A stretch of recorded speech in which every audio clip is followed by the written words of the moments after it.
पापा देखो मैं जीत गई। अरे वाह, मेरी बिटिया टॉफी लेकर आई है। टॉफी नहीं पापा, इसे ट्रॉफी कहते हैं। हाँ हाँ, वही वही। वैसे किस चीज में जीती बिटिया रानी ये टॉफी? पापा वो स्कूल में ना मेहंदी लगाने की प्रतियोगिता हुई थी। पता है, सारी लड़कियों में सबसे अच्छी मेहंदी मैंने लगाई और इसीलिए मुझे ये इनाम मिला है। ये है राधे श्याम और उसकी बेटी कोमल। राधे श्याम गाँव में रहने वाला एक सीधा साधा किसान था। उसकी पत्नी का नाम सरला था। राधे श्याम अपने परिवार का पेट पालने के लिए बहुत मेहनत करता था। सरला घर संभालती थी और कोमल 12वीं की पढ़ाई कर रही थी। कोमल को मेहंदी लगाने का और मेकअप करने का बहुत शौक था। फिर उसी शाम, तू पढ़ाई में तो कभी अव्वल नहीं आती, बस इन्हीं चीजों में दिमाग लगता है तेरा। तो क्या हुआ माँ, पढ़ाई में भी ठीक ठाक नंबरों से पास तो हो ही जाती हो ना। देखो तो कैसे पटर पटर बोलती है। सुन रहे हो आप? रहने दो जी, आप क्या सुनोगे, आप ही ने तो बिगाड़ कर रखा है इसे। हाँ भाई, तो क्या गलत किया है? अच्छा कोमल बिटिया, तुमसे एक बात करनी थी। हाँ पापा बोलिए ना। बेटी, वो बगल के गांव में अपने एक जानने वाले हैं, राम स्वरूप जी, आज मिले थे, तो वो तुम्हारे बारे में पूछ रहे थे। पर क्यों? अरे पगली, अपने बेटे से तेरी शादी करवाने के लिए, और किस लिए? शादी? पापा मुझे भी आपसे एक बात करनी है। हाँ बताओ बेटिया। पापा मैं ना 12वीं के बाद शहर जाना चाहती हूँ। हैं? पर क्यों? माँ, मैं ना शहर जाकर ब्यूटिशियन का कोर्स करना चाहती हूँ और फिर कोर्स करने के बाद वही शहर में ही एक बढ़िया सा ब्यूटी पार्लर खोलना चाहती हूँ। पर बेटिया, इस सब में तो। हाँ पापा, इस सब में बहुत खर्चा होगा, लेकिन पापा मैं आपसे वादा करती हूँ कि मैं पूरी मेहनत से काम सीखूंगी और फिर खूब पैसे कमाऊंगी। अरे पर तुझे शहर भेजने के लिए पैसे आएंगे कहाँ से? अब इंतजाम हो जाएगा। अगर कोमल जाना चाहती है तो उसे जाने दो, मैं कुछ इंतजाम कर ही लूंगा। राधे श्याम से मंजूरी मिलने से कोमल बहुत खुश थी। उधर रात को सरला ने राधे श्याम से पूछा, आपने कोमल से झूठ क्यों कहा? मैंने कब झूठ कहा? आपने कहा ना कि पैसों का इंतजाम हो जाएगा, पर कैसे? इतने पैसे कहाँ हैं हमारे पास? अरे तुम चिंता मत करो, भगवान की दया से इस बार फसल ठीक ठाक हुई है, और अगर कुछ कमी रह गई तो साहूकार जी से कुछ पैसे उधार ले लूंगा, फिर चुकाता रहूंगा आराम से। और क्या आराम से? वो लाला खाल खींच लेता है, भूल गए क्या? देखो सरला, पहली बार तो कोमल ने कुछ मांगा है और मुझे अपनी बेटी पर पूरा भरोसा है। तुम देखना, एक दिन वो तुम्हारा, मेरा और इस रामपुरा का नाम रोशन करेगी। हाँ।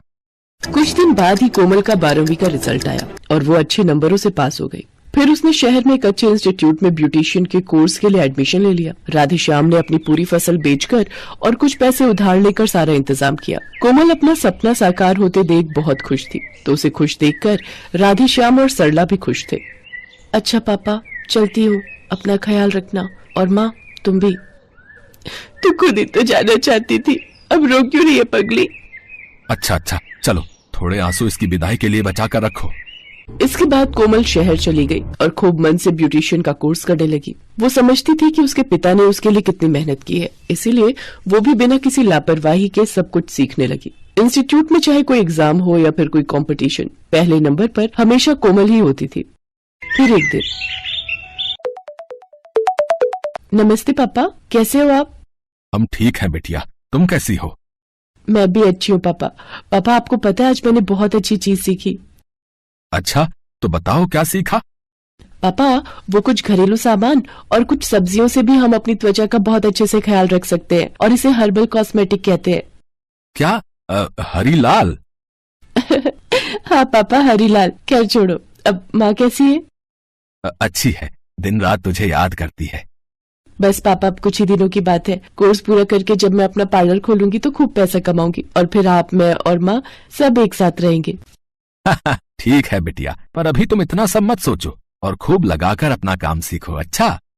कोमल की बात सुनकर राधे श्याम हंसा जरूर था, लेकिन उसे कोमल ने एक और नई टेंशन दे दी थी। कोमल ने फोन पर कहा था कि वो शहर में अपना पार्लर खोलेगी, यानी उसे दुकान का एडवांस और सामान वगैरह खरीदने के लिए और पैसे चाहिए होंगे। ये बात सोचकर राधे श्याम गहरी सोच में पड़ गया। उसे उदास देखकर सरला ने उससे पूछा, क्या हुआ जी, कुछ परेशान लग रहे हो?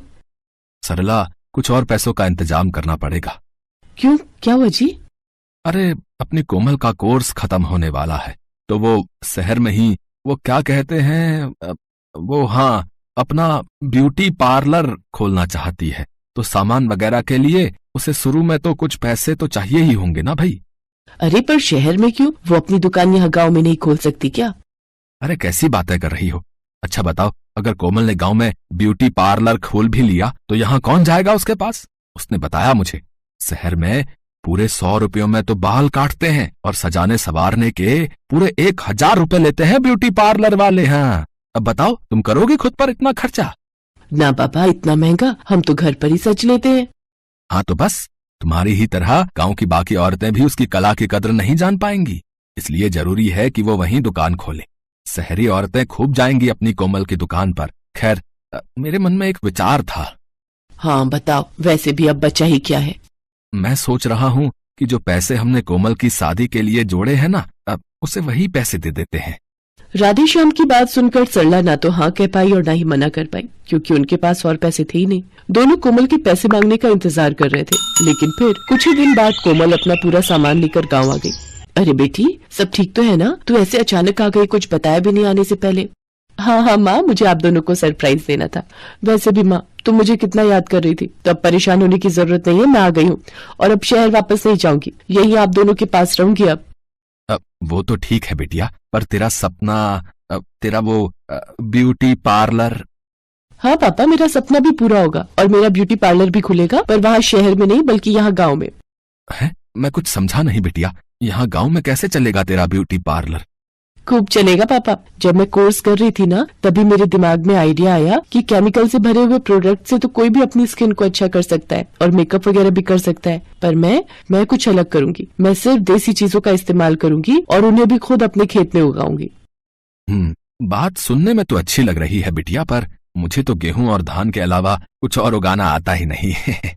पापा उसकी टेंशन मत लो आप, आपकी होनहार बेटी अब सब सीख कर आई है। हम अपने खेत में एलोवेरा, मेहंदी, हल्दी, गुलाब जैसी कई चीजें उगाएंगे और इन सब से मैं खुद अपने हाथों से ब्यूटी केयर प्रोडक्ट बनाऊंगी, जो असरदार भी होंगे और सस्ते भी। फिर आप देखना, यहाँ गांव की औरतें भी मेम साहब बनकर निकला करेंगी अपने घरों से।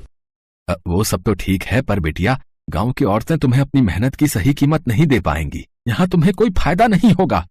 अरे तो ये किसने कहा कि जरूरतें सिर्फ शहरों में ही पूरी होती हैं? अगर अच्छी चीजों के लिए गांव के लोग शहर जा सकते हैं, तो शहर के लोग गांव भी आ सकते हैं पापा। बस जरूरत ये है कि हम वाकई लोगों को वो क्वालिटी और सर्विस दें, जिससे लोग सीधे हमारे पास ही आए। और वैसे भी अपना गांव शहर से बहुत ज्यादा दूर नहीं है पापा। अगर मैंने जो सोचा है वो ठीक से कर पाई तो आप देखना, यहाँ गांव में ही क्या करके दिखाऊंगी। अगले ही दिन से कोमल और राधेश्याम जी जान से अपने खेत में जुट गए। कुछ ही दिनों में उनके खेत में हर वो चीज मौजूद थी जो स्किन केयर या मेकअप के काम आ सकती थी। कोमल ने अपनी शादी के लिए जोड़े गए पैसों से अपने घर को एक पार्लर का लुक दिया, जहाँ लोगों को वेटिंग में बैठने के लिए कुर्सी नहीं बल्कि खाट दी गई थी। गाँव की औरतों को कोमल का ग्राहक बनने में समय नहीं लगा, लेकिन कमाल की बात ये थी कि हर्बल पार्लर की खबर सुनते ही शहर से भी बड़ी तादाद में लड़कियां और औरतें रामपुरा गाँव आने लगी, जिससे कुछ ही समय में कोमल की अच्छी खासी कमाई शुरू हो गई और बहुत तेजी से सब कुछ बदलने लगा।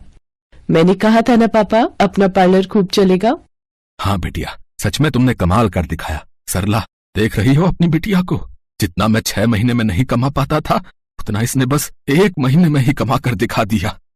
राधेश्याम खुशी के आंसू लिए वहाँ से चला गया और गांव की चौपाल पर अपने दोस्तों के साथ बैठकर बात करने लगा। तभी वहाँ एक बड़ी गाड़ी आकर रुकी। उसमें से एक महिला ने राधेश्याम से पूछा, सुनिए अंकल, ये कोमल का गांव है ना, वो जो? हाँ हाँ, आप बिल्कुल सही जगह आई हैं। आप आगे से दाएं चले जाइए, कोमल बिटिया का हर्बल ब्यूटी पार्लर वहीं है। कोमल ने न सिर्फ अपने माता पिता का नाम रोशन किया, बल्कि अब तो रामपुरा को भी उसके नाम से ही जाना जा रहा था। लेकिन ये जीत अकेले कोमल की नहीं थी, बल्कि उस विश्वास की भी थी जो राधेश्याम को हमेशा से अपनी बेटी पर था। दिव्या बेटा, बुआ जी, मौसी और सभी रिश्तेदारों को सामने वाले हॉल में ही भेज दो। भावना आ गई है, वो वहीं सबका मेकअप कर देगी। मम्मी, मुझे भावना से तैयार नहीं होना, बहुत ही सस्ता मेकअप यूज करती है वो। मैं तो मार्केट में जो नया ब्यूटी पार्लर खुला है वहीं तैयार होने जा रही हूँ। आप हो जाना उस भावना से तैयार। चल निधि, हम तैयार होने चलते हैं। आखिर मेरे इकलौते भाई की शादी है, इतनी सस्ती ब्यूटी पार्लर वाली से थोड़ी तैयार होंगी मैं। इस लड़की का दिमाग भी पता नहीं कहाँ रहता है। भावना इतना अच्छा मेकअप करती है, मेरी खास सहेली की बेटी है, कोई बाहर की तो है नहीं। इतने सालों से हमारे घर आ रही है। जब भी कहीं जाना होता है, बेचारी को एक बार फोन में लगाती हूँ और झटपट चली आती है। आज तक इसने कभी मना नहीं किया मुझे।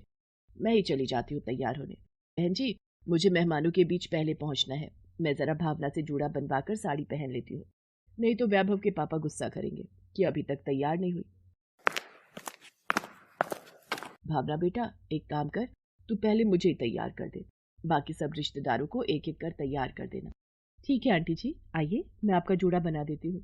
आंटी जी, ये मैं ताजे गुलाब के फूल लाई थी, आपके जूड़े में लगा देती हूँ। आंटी जी, अंकल आपको बुला रहे हैं अभी इसी वक्त।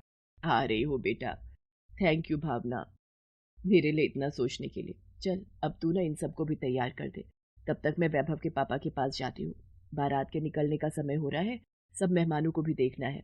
और तू भी कुछ खा ले, बहुत देर से मेकअप कर रही है। क्या हुआ, इतने परेशान क्यों हो? सब खत्म हो गया सुषमा, ये शादी नहीं होगी। पर हुआ क्या?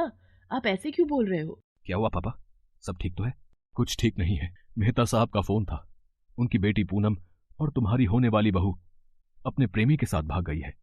सारी बिरादरी में हमारी बदनामी हो जाएगी। सारे मेहमान आ गए हैं। वैभव की शादी नहीं हुई तो सब मेहमान बातें बनाएंगे। वैभव की शादी होगी और आज ही होगी। मेरी नजर में एक बहुत ही सुशील और समझदार लड़की है। मैंने एक बार पहले भी उसके बारे में जिक्र किया था, पर वैभव को पूनम पसंद थी, इसलिए मैं चुप हो गई। तुम कहीं भावना की बात तो नहीं कर रही? तुम्हारी सहेली की बेटी जो ब्यूटी पार्लर का काम करती है। माँ, तुम भावना के साथ मेरी शादी के बारे में सोच रही हो? वो भावना जो हॉल में सब रिश्तेदारों का मेकअप कर रही है। माँ, मैं ये शादी हरगिज नहीं करूंगा। भावना में कमी क्या है? उसकी माँ मेरी बचपन की दोस्त है। भावना भले ही हमारे जैसी अमीर नहीं, पर दिल की बहुत अच्छी है, और हमारे पास इस बदनामी से बचने का कोई दूसरा रास्ता नहीं है। वैभव, तुम्हारी माँ शायद ठीक कह रही है। तुम्हें भावना से शादी कर लेनी चाहिए। मैंने सुजाता को शादी में बुलाया था, वो पहुंचने वाली होगी। भावना तो यही है। मैं उसे एक अच्छा सा शादी का जोड़ा देकर तैयार होने के लिए कहती हूँ। वो बहुत अच्छी है, मेरी बात मान जाएगी। सुषमा भावना के मम्मी पापा और भावना से सारी बात करती है। वैभव भी बड़ी मुश्किल से इस शादी के लिए तैयार होता है और भावना की शादी वैभव से हो जाती है। सब कुछ अचानक हुआ तो सब कुछ संभलने में वक्त तो लगना ही था। मम्मी, आपने इस भावना की शादी भैया से करवा तो दी, पर मैं इसे अपनी भाभी कभी नहीं मानूंगी, और भैया भी इस लड़की से शादी करके खुश नहीं है। दिव्या गुस्से में पैर पटकती हुई चली जाती है। वैभव भी भावना से शादी होने पर गुस्से में था। तुम इस गलत फहमी में मत रहना कि मैं तुम्हें अपनी पत्नी मान लूंगा। तुम्हें मम्मी शादी करके लाई है, बस उन्हीं से मतलब रखो। मेरे से बात संभालने की कोशिश भी मत करना। भावना, तुम चिंता मत करो, धीरे धीरे सब ठीक हो जाएगा। पर आज तुमने हमारे घर की इज्जत रख ली, इसके लिए तुम्हारा बहुत बड़ा शुक्रिया। भावना सब कुछ हालातों की मजबूरी समझकर चुप हो जाती है। सुषमा भावना को बहुत प्यार करती थी। भावना इसी बात से बहुत खुश थी। मम्मी जी, मैं ब्यूटी पार्लर के लिए निकलती हूँ। कुछ दिनों से पार्लर बंद है तो सभी के फोन आ रहे हैं। हाँ हाँ भावना बहू, काम तो पहले जरूरी है, तुम समय पर जाओ। और हाँ, ये मैंने तुम्हारे लिए आलू के पराठे बना दिए थे, तुमने नाश्ता भी नहीं किया तो ये खा ले। मम्मी जी, आप बहुत अच्छे हो। मैंने जरूर कोई पुण्य कर्म किए होंगे जो आप जैसी माँ समान सास मुझे मिली। मेरी बहू भी तो अच्छी है। चल अब जल्दी से ब्यूटी पार्लर पहुंच, कस्टमर इंतजार कर रहे होंगे। इतना घटिया ब्यूटी पार्लर है, सारा दिन मक्खियां मारती होगी और दिखा तो ऐसे रही है जैसे बहुत बड़ा ब्यूटी पार्लर चलाती हो। दिव्या, भावना अब तुम्हारी भाभी है, उसके लिए तमीज से बात करो। भावना ब्यूटी पार्लर आ जाती है। वैभव के ऑफिस में भी सबको पता चल जाता है कि वैभव की शादी एक ब्यूटी पार्लर वाली लड़की से हुई है। कुछ दिन बीत जाते हैं, सब कुछ ऐसे ही चल रहा था। एक दिन वैभव के ऑफिस की छुट्टी होती है, तभी वैभव के बॉस का फोन आता है। जी सर, गुड इवनिंग। वैभव, तुम्हारी एक हेल्प चाहिए थी। मेरी हेल्प सर? सब ठीक तो है? वैभव, मतलब हेल्प मुझे नहीं, मेरी मिसेस को चाहिए थी। वो आज ट्यूसडे है और बाजार बंद है। मेरी वाइफ ने जिस पार्लर में बुकिंग की थी वो आज क्लोज है। उस पार्लर वाली को कहीं बाहर जाना पड़ा। अब आसपास के भी पार्लर बंद हैं। हमें नज़दीकी रिश्तेदारों में आज फंक्शन में जाना है और मेरी वाइफ को साड़ी बांधनी नहीं आती है। मुझे पता चला था कि तुम्हारी वाइफ का ब्यूटी पार्लर है। अगर वो मेरी वाइफ की मदद कर देती है, मतलब तुम्हें कोई परेशानी ना हो तो। नहीं सर, आप कैसी बातें कर रहे हैं? भावना को कोई परेशानी नहीं होगी। ठीक है, तो मैं एक काम करता हूँ, अपनी वाइफ को गाड़ी में तुम्हारे घर भेज देता हूँ। सर, मैं खुद भावना को आपके घर ले आता हूँ, आप परेशान मत होइए। ओह, फिर तो बहुत अच्छी बात हो जाएगी। ठीक है, तुम मेरे घर ही आ जाओ। मैंने भावना को इतना गलत बोला है, अब उसे किस मुंह से कहूँ कि वो बॉस की वाइफ को तैयार करने के लिए मेरे साथ इनके घर चले। मैंने सब सुन लिया है, आप परेशान मत हो, मैं आपके साथ चलती हूँ। मुझे 2 मिनट बस मेकअप किट रखना है। वैभव भावना को लेकर अपने बॉस के घर जाता है। भावना वहां जाकर बॉस की पत्नी को रेडी कर देती है। भावना, तुम तो बहुत सुंदर मेकअप करती हो। मैं तो अब तुम्हारी परमानेंट क्लाइंट बन गई हूँ। Thank you so much. मेरे लिए बहुत खुशी की बात है कि मैं आपके काम आ सकी। वैभव सचमुच अपने व्यवहार के लिए शर्मिंदा था। वो भावना से सॉरी बोलता है। सॉरी भावना, मैंने तुमसे बहुत गलत व्यवहार किया। नहीं नहीं, आपको मुझे सॉरी कहने की कोई जरूरत नहीं है। देखा बेटा, भावना कितनी अच्छी लड़की है। आखिर मेरी पसंद कभी गलत हो ही नहीं सकती। मम्मी, ये देखो मेरी फ्रेंड मेरे लिए न्यू कंपनी की ब्लीच लेकर आई है। उसने कहा ये ब्लीच इंस्टेंट है, लगाते ही 5 मिनट में असर कर देती है। कल मेरे कॉलेज का फेयरवेल है, मैं सोच रही हूँ यही ब्लीच लगा लूं। दिव्या, ये ब्लीच अच्छी कंपनी की नहीं है। मेरे पास भी कोई इसे बेचने के लिए आया था, पर इस ब्लीच के बारे में मैंने सुना हुआ था। कई लोगों के फेस पर इस ब्लीच को लगाकर रिएक्शन हो गया और एलर्जी हो गई। तुम अपने काम से काम रखो, बीच में मत बोला करो। मैं यही ब्लीच लगाऊंगी। दिव्या भावना की बात को अनसुनी कर देती है और ब्लीच लगा लेती है। पर ब्लीच लगाने के कुछ देर बाद ही दिव्या के फेस पर एलर्जी हो जाती है और उसका फेस लाल हो जाता है। ये क्या, मेरे फेस पर ये एलर्जी कैसे हो गई? मेरा फेस तो पूरी तरह से लाल हो गया है। उफ, और खुजली भी बहुत हो रही है। मैं क्या करूं? मुझे तो कॉलेज फेयरवेल में पहुंचना है। भावना ने तुम्हें मना किया था कि ये ब्लीच मत लगाओ, पर तुमने उसकी बात को अनसुना कर दिया। अब मैं भी क्या कर सकती हूँ? भावना से पूछो, शायद उसके पास इस एलर्जी को दूर करने का कोई उपाय हो। भावना भाभी, मेरी मदद करो, मेरा तो पूरा फेस एलर्जी से भर गया है। मुझे शाम को फेयरवेल के लिए पहुंचना है। घबराओ नहीं दिव्या, कुछ नहीं होगा। सबसे पहले ये एलर्जी ठीक करने वाली टैबलेट खाओ, बाकी मैं तुम्हारे फेस पर एक पैक लगा रही हूँ, इससे तुम्हारे फेस को ठंडक मिलेगी। भावना इसी तरह दिव्या को कुछ आरामदायक चीजें देती है, जिससे कुछ ही घंटों में दिव्या का फेस बिल्कुल ठीक हो जाता है। थैंक यू भावना भाभी, आप बहुत अच्छी हो। मैंने आपको हमेशा गलत समझा, आपका कभी सम्मान नहीं किया, हमेशा अपमान किया। आप मेरी सबसे प्यारी भाभी हो। सबसे प्यारी भाभी और सबकी प्यारी बहू भी। इतना प्यार देखकर भावना की आंखों में आंसू आ जाते हैं और वो दिव्या को गले से लगा लेती है। मन घबरा रहा है। ऐसे घर से कहाँ जा सकता है? इधर उधर जरा पड़ोस में ढूंढो। आज जन्मदिन पर हमारे पैर छूने भी नहीं आया, नहीं तो सबसे पहले उठकर हमारे पास आता है। ये नोट मशीन में वंश की टी शर्ट कैसे नजर आ रही है? वंश, वंश, इसका मतलब नोट मेरे वंश को खा गई। क्या हुआ, रोने क्यों लगी? विनोद, मुझे साधु बाबा ने बोला था, अगर इस नोट मशीन में एक भी दिन कुछ नहीं गया तो ये हम पर हावी हो जाएगी। और ऐसा ही हुआ। आज मैंने मशीन का इस्तेमाल नहीं किया तो इस मशीन ने खुद से मेरे वंश को अपने में ले लिया। और ये देखो, बदले में नोट छपे हुए।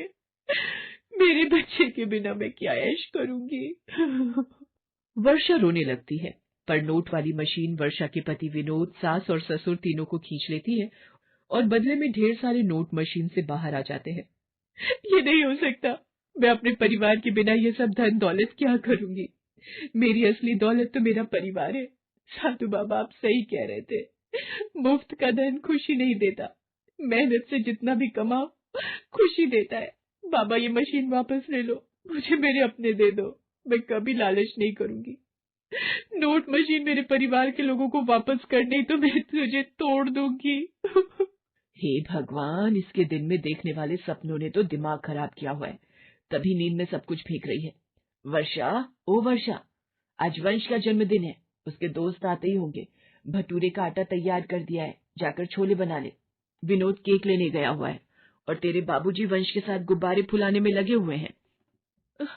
ये सपना था, मेरे अपने मेरे पास है। माँ जी, इधर आना, आज आपको गले लगाने का मन हो रहा है। आज इतना लाड क्यों दिखा रही है? कहीं इसलिए तो नहीं छोले भी मैं ही बना दूं? मेरी प्यारी सासू माँ। हेलो दोस्तों, कैसे हैं आप सब?